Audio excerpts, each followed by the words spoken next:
Hello,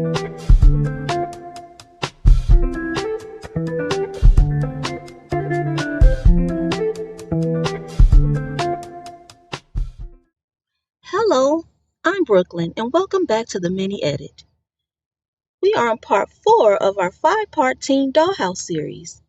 3 rooms down, one more amazing room to go before the big reveal. We've decorated, we've crafted, we've glued our fingers together. Well, almost. Now it's time for my favorite part yet. Let's rewind for a quick look at the journey so far before we transform this room into a colorful artist's dream.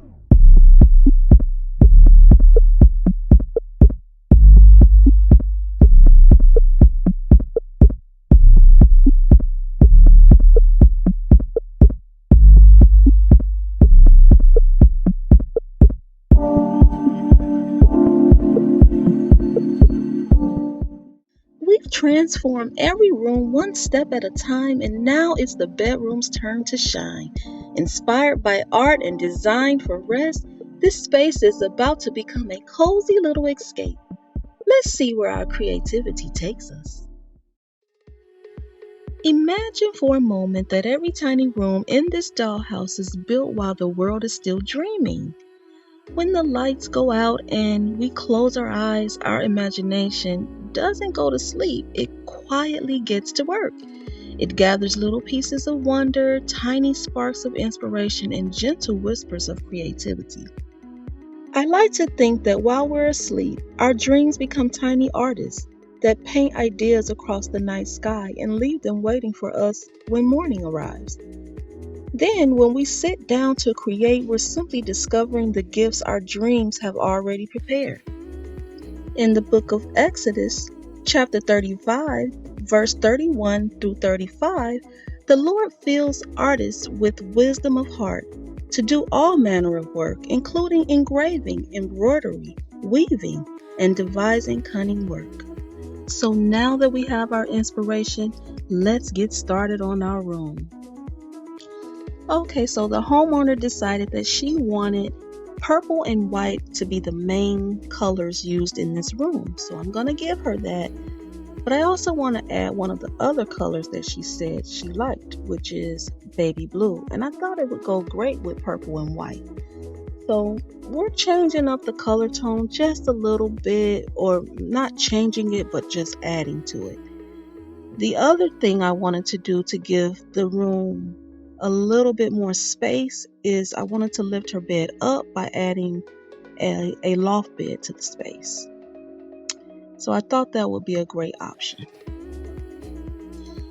And I wanted to do a little bit of an elevation of the color tones or her color palette by adding some gold.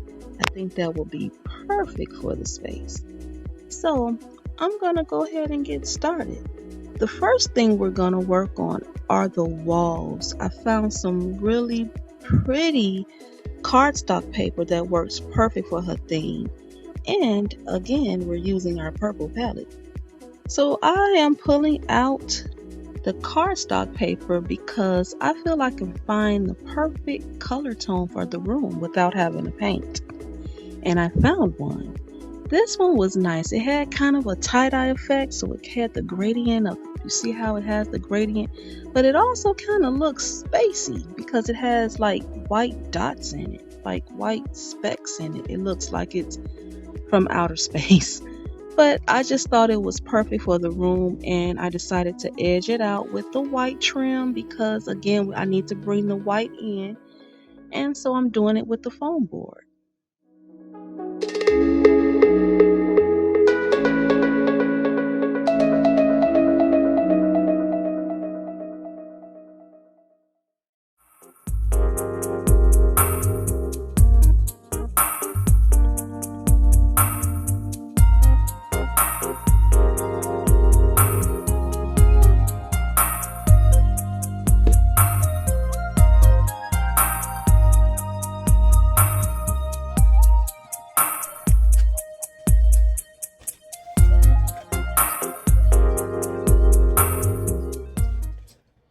Hey you!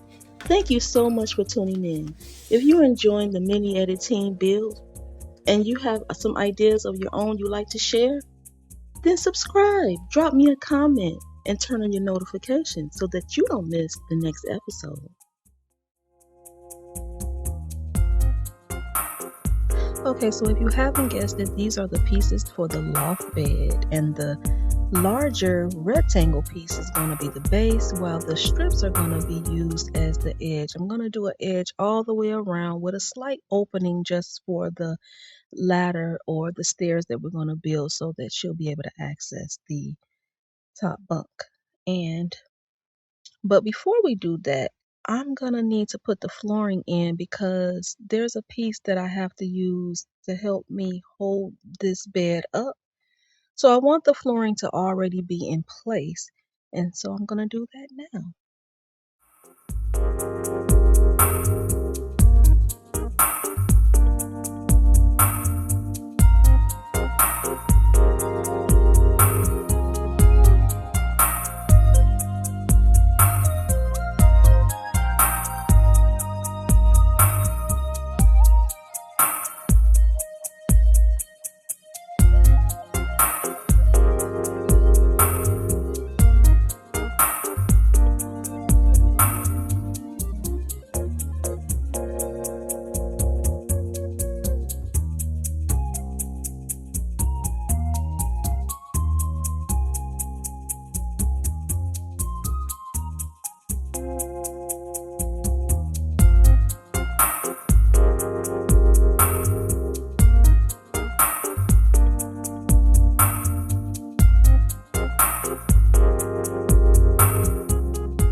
Okay, so now that I have up all the trim for both sides of the wall, it is now time to install the loft bed. And this is the finished result. I don't have the stabilizing pieces on there yet just to make it a little more sturdy, but so far it does feel pretty sturdy. And I used hot glue to glue that in. Now this piece I'm putting in right here, this goes to the stairs, and I'm gonna do a combination of steps. I want to do some real steps that lead into a ladder. I don't think I've ever seen that. But we're gonna try to see what that looks like now. We're trying something new.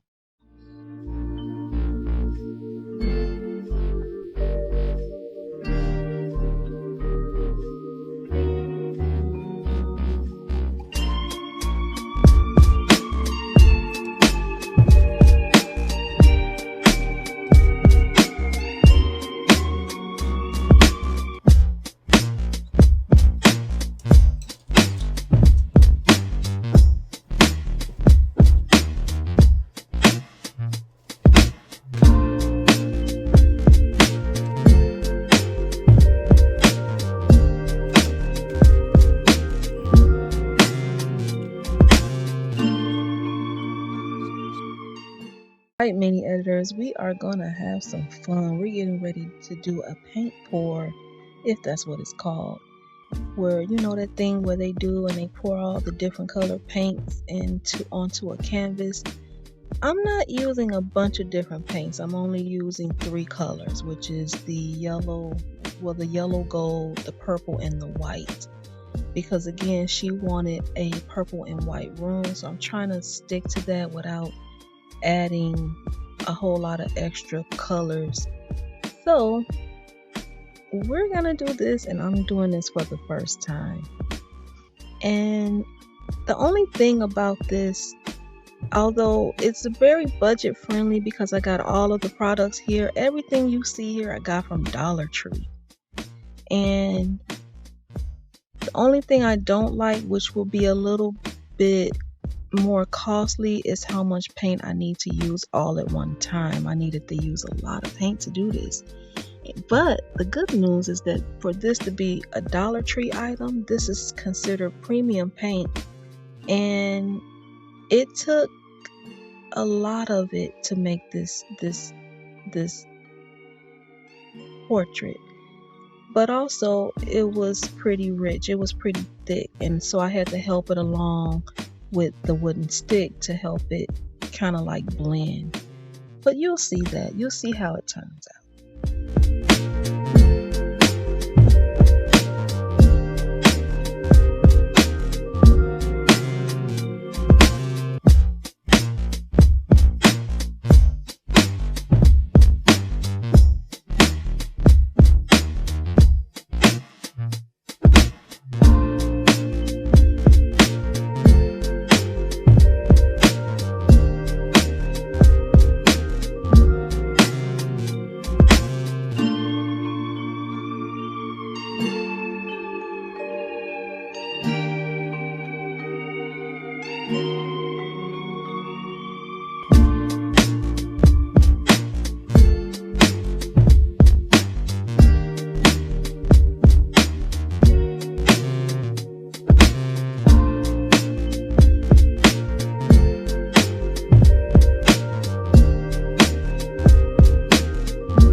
So I probably could have stopped before I decided to do this.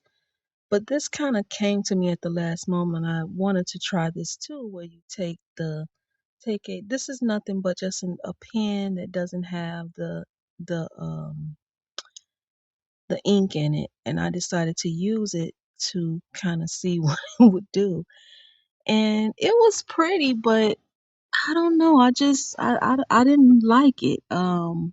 And I probably could have stopped, but I just kept going and more of the white kept showing. And then it started to take away the gold. And I'm like, okay, well, look like I'm going to be working with this for a minute because it had a little bit too much paint. So you obviously don't need that much. And this is where I took the wooden stick and I just rubbed it across the top just to get some of the paint off.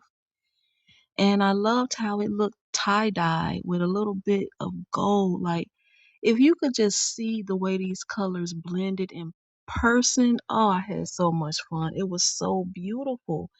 The way they blended, the way the gold, it looked like a screen, like little pieces of gold was like shining through, and then I kept blowing it and then it just kept mixing. But then look the white. Look how all of that white is not faded, and it oh, that was just I don't know how else to explain it, but when you see the result of this, it really took my breath away. I thought the colors were just so gorgeous together.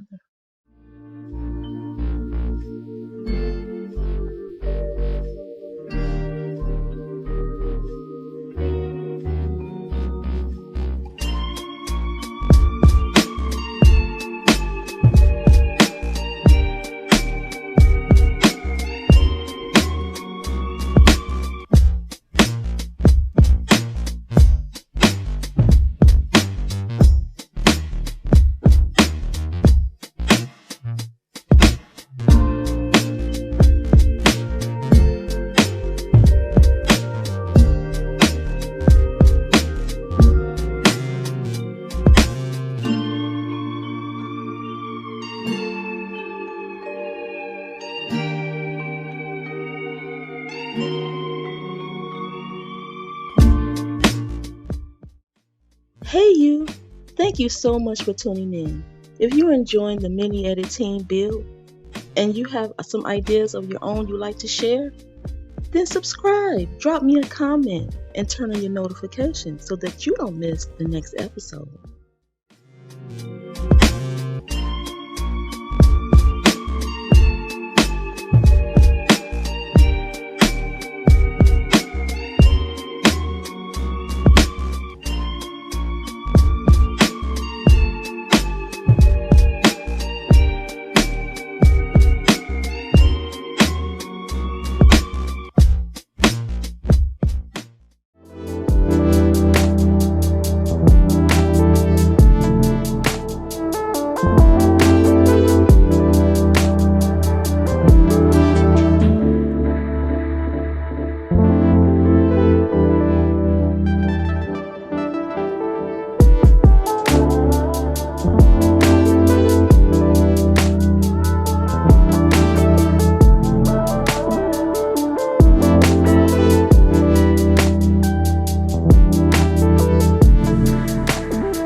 subscribers, that's the end of our show. But wait, I would like to say thank you for all of our subscribers. So far, we have 77 subscribers, with only a few more to go. And I want to give a special shout out to those who've commented and have joined our community. Thank you, thank you, thank you, and see you on the next mini edit.